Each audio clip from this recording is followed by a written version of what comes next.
কি প্রধানমন্ত্রী চামচা? আমরা যে বৃষ্টিতে ভিজে গেছি পরীক্ষা হলে একটা করে আসলেন না কেন? এখন আসছেন কেন? এখন আসেন এখন গায়ে লেগে গেছে। সফল হয়। তখন তো আপনারা ছিলেন বরিশাল। রাতে হইছে। এটা তো ভাই এটা আপডেট আমার কাছে নেই। কেন ভাঙচুর কেন করব আমরা? আমাদের দাবিগুলি যদি আপোষে মেনে নেন আমাদের ভাঙচুরের প্রয়োজন হবে না।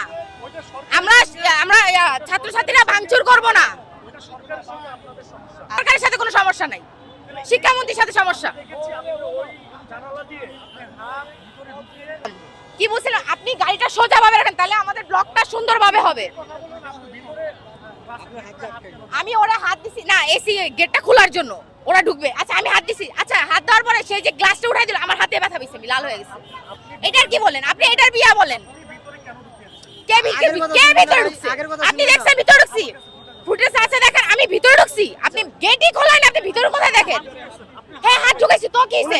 উনি আপোষে মানতাছিল, নামতাছিল। আজাইরা কথা বলেন কেন আপনারা? এই মিডিয়ার লোকটা পুরো ফাউল করতে চাই না। এইসব কথা বলেন না। আপনার ভিউ ব্যবসা ওই হাদি ভাই আন্দোলনের সময় আপনার মতের কথা আপনারা তো গায়ে লাগতেছে কেন? আপনারা কি প্রধানমন্ত্রী চামচা? আমরা যে বৃষ্টিতে ভিজে গেছি পরীক্ষা হলে একটু করে আসলেন না কেন? এখন আসছেন কেন? এখন আসেন এখন গায়ে লেগে গেছে।